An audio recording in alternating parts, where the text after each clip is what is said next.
Hello दोस्तों, जय हिंद। दोस्तों आज की वीडियो हम आपके लिए लाए हैं सीटेट का मॉडल पेपर या एग्ज़ाम पेपर है। दोस्तों ये परीक्षा में यही पेपर आपको देखने को मिलेगा, सेम यही पेपर। ये 2018 का मॉडल पेपर है। आप देख सकते हैं सेट आई है। आप देख सकते हैं यहाँ पे निर्देश दिया रहता है। ये आप निर्देश आप देख सकते हैं यहाँ पे है। इसको आप अच्छे से पढ़ लेंगे। परीक्षा मिलने पेपर मिलने के उपरांत तुरंत आप इसको स्टडी करेंगे अच्छे से। यहाँ पे आप देख सकते हैं आपका नाम, यहाँ पे नाम लिखना है, यहाँ पे अनुक्रमांक लिखना है अंकों में, फिर शब्दों में लिखना है, फिर केंद्र का नाम लिखना है, फिर आपका हस्ताक्षर यहाँ होगा। यहाँ कक्ष निरीक्षक अपना हस्ताक्षर करेगा। अगला प्रश्न देखते हैं। प्रश्न पे यहाँ बाल विकास 30 नंबर का आता है। 30 क्वेश्चन रहते हैं दोस्तों, यह देख सकते हैं, आप पढ़ लीजिए। निम्नलिखित प्रश्नों के उत्तर देने के लिए सही सबसे उपयुक्त विकल्प चुनिए। दोस्तों 4 विकल्प चुनना है, चारों में से। यहाँ पे देख सकते हैं पहला है क्वेश्चन, ये है, ये आप देख सकते हैं फर्स्ट क्वेश्चन। फर्स्ट क्वेश्चन में आप देख लेंगे, कह रहा है कि आनुवंशिकता और पर्यावरण की भूमिका के बारे में निम्नलिखित में से कौन सा कथन सत्य है। तो दोस्तों इसका राइट ऑप्शन पहला हो जाएगा, फर्स्ट नंबर। दूसरा प्रश्न है दोस्तों, दूसरा प्रश्न कह रहा है निम्नलिखित में से कौन सा कथन पियाजे के सिद्धांत के अनुसार कहा नहीं जा सकता। दोस्तों ध्यान दीजिएगा, कह रहा है कहा नहीं जा सकता। विकास गुणात्मक चरण में होता है, बच्चे अपनी दुनिया में बारे में ज्ञान का निर्माण और उपयोग करते हैं, निरंतर अभ्यास से अधिगम होता है। दोस्तों ये आपका कथन सही है, निरंतर अभ्यास से अधिगम होता है। अगला प्रश्न है, निम्नलिखित में से कौन सी पूर्व संक्रियात्मक विचार की एक सीमा नहीं है। तो दोस्तों पूर्व संक्रियात्मक विचार की एक सीमा नहीं है, यहाँ ध्यान दीजिएगा, पूछ रहा नहीं है तो कौन सा हो जाएगा ऑप्शन, प्रतीकात्मक विचार का विकास। यहाँ ऑप्शन नंबर ये दूसरा सही है। चलते हैं अगले प्रश्न की ओर। यहाँ देखिए के अलावा पहले यानी जो आपका यहाँ से गलत लगेगा वही विकल्प इसका सही होगा। तो यहाँ ऑप्शन, यह समय बिताने का एक सुखद तरीका है, ये ऑप्शन आपका यहाँ फिट बैठेगा। तो यहाँ option number 3 is the right answer. अगला है, कह रहा है निम्नलिखित में से कौन सा प्रश्न बच्चों को गंभीर रूप से सोचने के लिए आमंत्रित करता है। दोस्तों ध्यान दीजिएगा, विभिन्न तरीकों से हम इसे कैसे हल कर सकते हैं। दोस्तों ये आप बच्चों से पूछेंगे तो उनके जो सोचने की क्षमता है वो और विकसित होगी, सोचने को उनको पर्याप्त अवसर इसमें दिया जा रहा है। ऑप्शन नंबर चौथा सही हो जाएगा।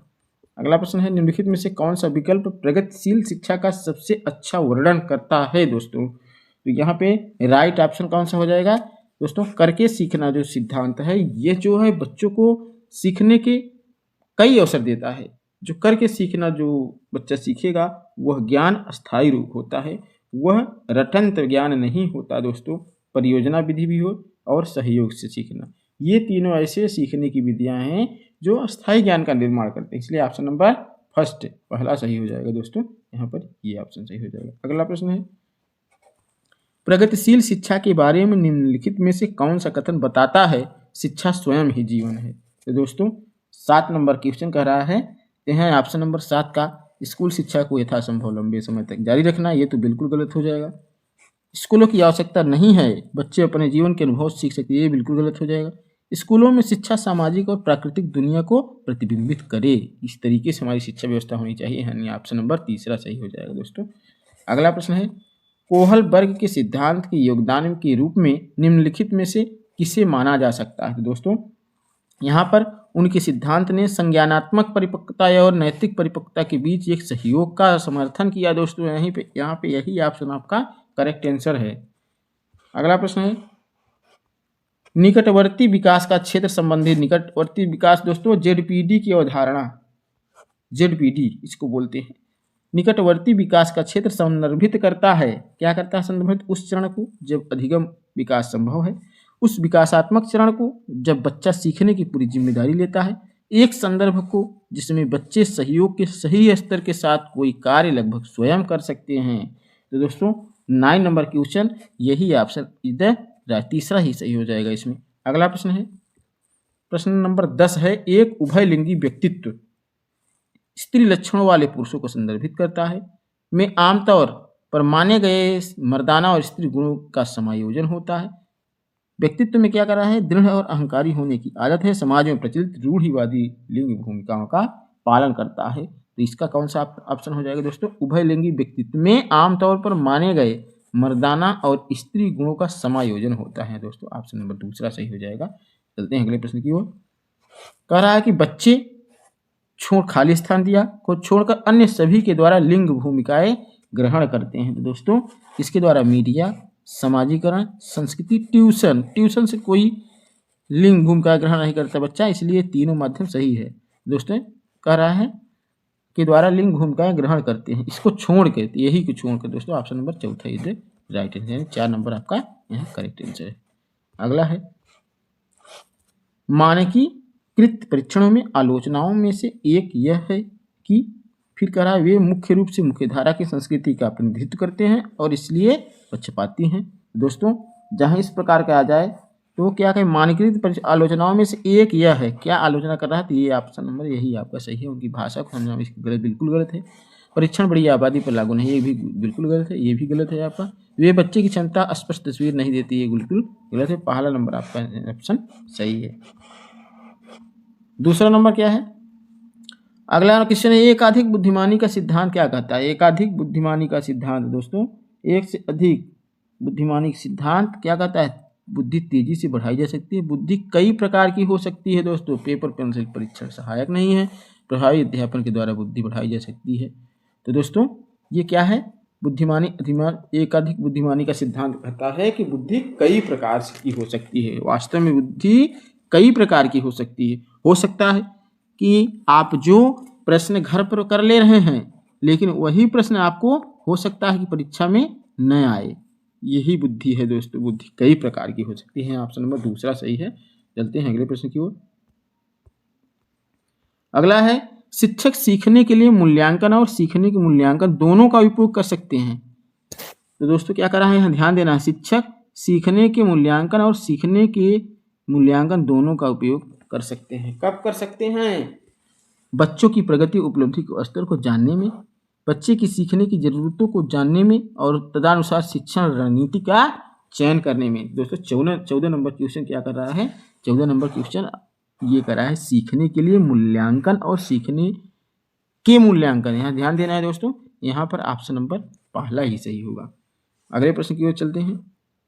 15 नंबर कह रहा है निम्नलिखित में से कौन सा सतत और व्यापक मूल्यांकन से संबंधित नहीं है। दोस्तों तो इसे भारत के शिक्षा के अधिकार अधिनियम द्वारा अनिवार्य किया गया है। यह शिक्षण अधिगम प्रक्रिया का एक अभिन्न अंग है। यह विभिन्न शिक्षा क्षेत्रों में बच्चे की उपलब्धि पर केंद्रित है। यह बच्चों को धीमे, खराब या बुद्धि के रूप में चिन्हित करने में उपयोगी होता है। तो दोस्तों इसका सही ऑप्शन 4 नंबर हो जाएगा। दोस्तों चलते हैं अगले प्रश्न की ओर।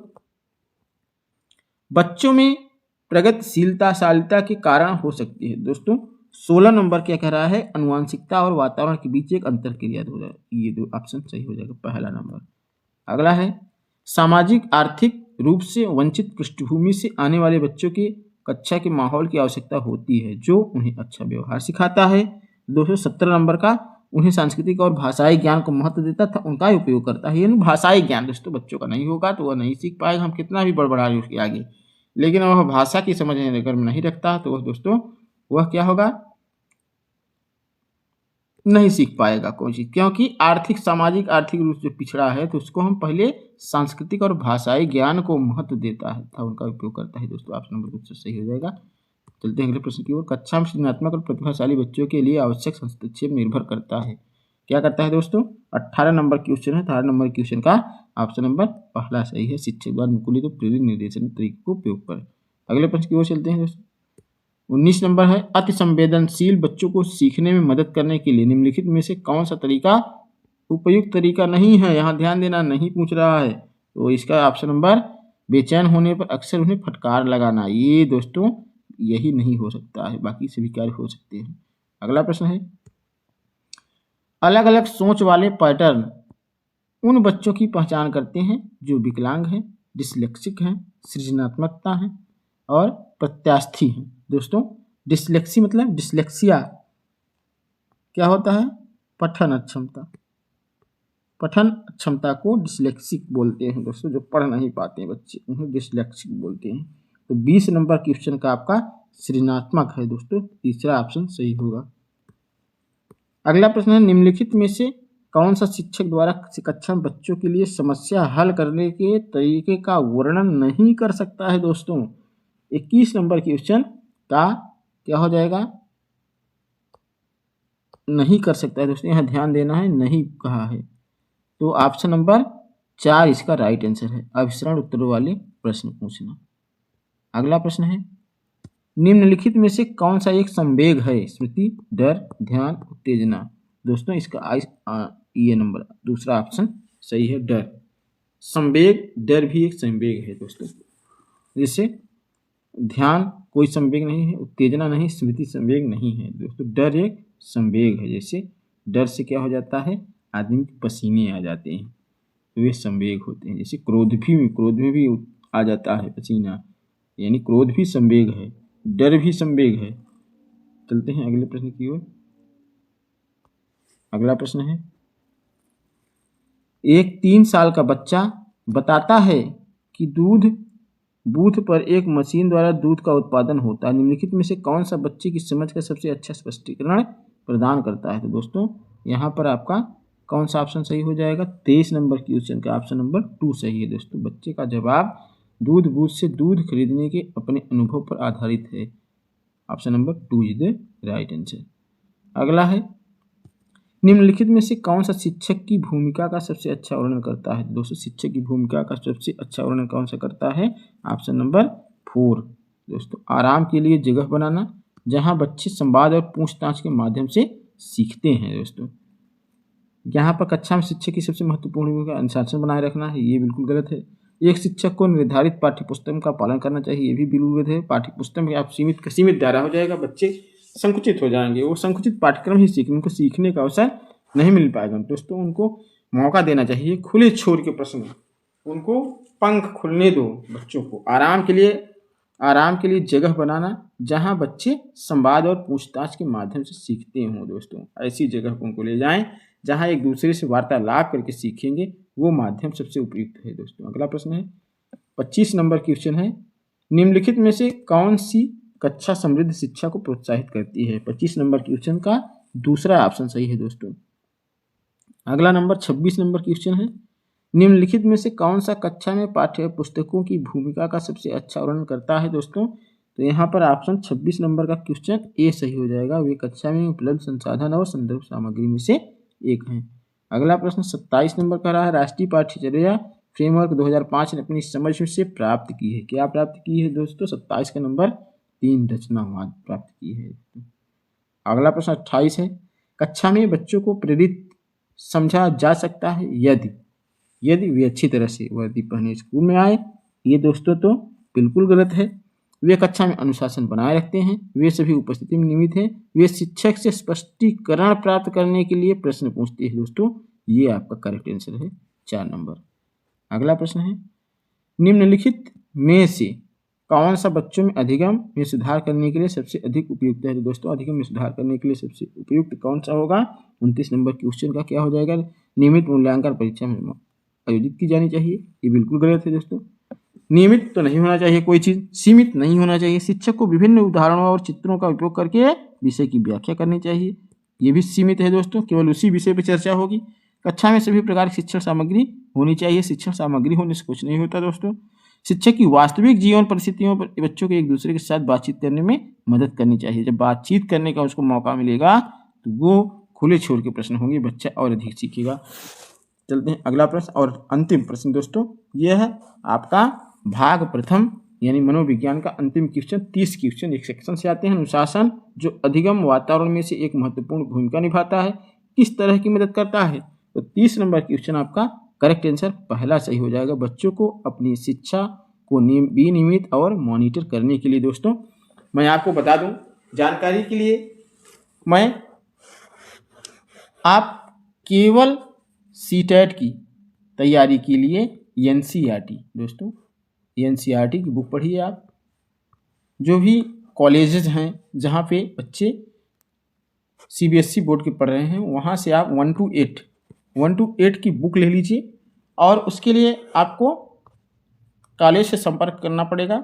आप संपर्क करके 1 to 8 बुक आप ले लीजिए एनसीईआरटी की, उससे आप पढ़ लीजिए, आपको बहुत आसानी मिलेंगी। आप मान के चलिए 70% वहीं से क्वेश्चन उठाया जाता है। यानी सीटेट जो भी है अपने एनसीईआरटी बुक से वह क्वेश्चन को उठाता है तो आपका 70% वहीं से उठाता है क्वेश्चन। आप बुक्स को 1 to 8 को पढ़ लीजिए, काफ़ी सारी मदद मिलेगी। सबसे ज़्यादा पर्यावरण में आपको मदद मिलेगी उसमें। तो दोस्तों ये आपका पहला पार्ट है। मेरे चैनल को आप पहली बार आए हैं तो सब्सक्राइब जरूर कर लीजिए। दूसरा पार्ट, इसके वीडियो बहुत लंबा हो जाएगा दोस्तों, इसीलिए मैं एक एक पार्ट करके 5 पार्ट में आपको सारे क्वेश्चन को, सैंपल को प्रोवाइड कराऊंगा। अगर आप पहली बार विजिट किए हैं तो चैनल को सब्सक्राइब कर लीजिए, वीडियो को लाइक और शेयर जरूर कर दीजिए ताकि आपको अच्छे से वीडियो प्रोवाइड हो सके। दोस्तों एक चीज़ और बताना चाहता हूँ आपसे कि मैं सीटेट एग्ज़ाम 2 बार क्वालिफाइड हुआ हूँ और टेट भी, टीईटी एग्ज़ाम भी 2 बार मैं क्वालिफाइड हूँ। आपकी जानकारी के लिए मैं बता दे रहा हूँ। और सुपर टेट भी मैं दोस्तों क्वालिफाइड हूँ। वर्तमान में एज ए टीचर में सेलेक्टेड हूँ। इसलिए मैं चाहूँगा कि आप मेरे चैनल सब्सक्राइब कर लें ताकि मेरी गाइडेंस, जिस प्रकार से मैं मेहनत किया हूँ उसी प्रकार से मैं आपको गाइडेंस दूंगा। कैसे मैं तैयारी किया हूँ, कैसे मैं पढ़ा हूँ, बिना कोचिंग की मैं टेट की मैं कोई कोचिंग नहीं किया था, सुपर टेट की कोई कोचिंग नहीं किया था। मैं सेल्फ स्टडी से दोस्तों आपको कैसे मैं तैयारी किया था, किस कौन कौन सी बुक पढ़ा था, तो मैं आपको बताऊंगा। और यूट्यूब के माध्यम से ही मैं पढ़ाई की थी दोस्तों। जितने भी एग्ज़ाम मैं क्वालिफाई किया हूँ केवल यूट्यूब के माध्यम से क्वालिफाई किया हूँ और अपनी स्ट्रेटजी पूरी आपको बताऊंगा। चैनल पे आप सब्सक्राइब कर लीजिए। धन्यवाद।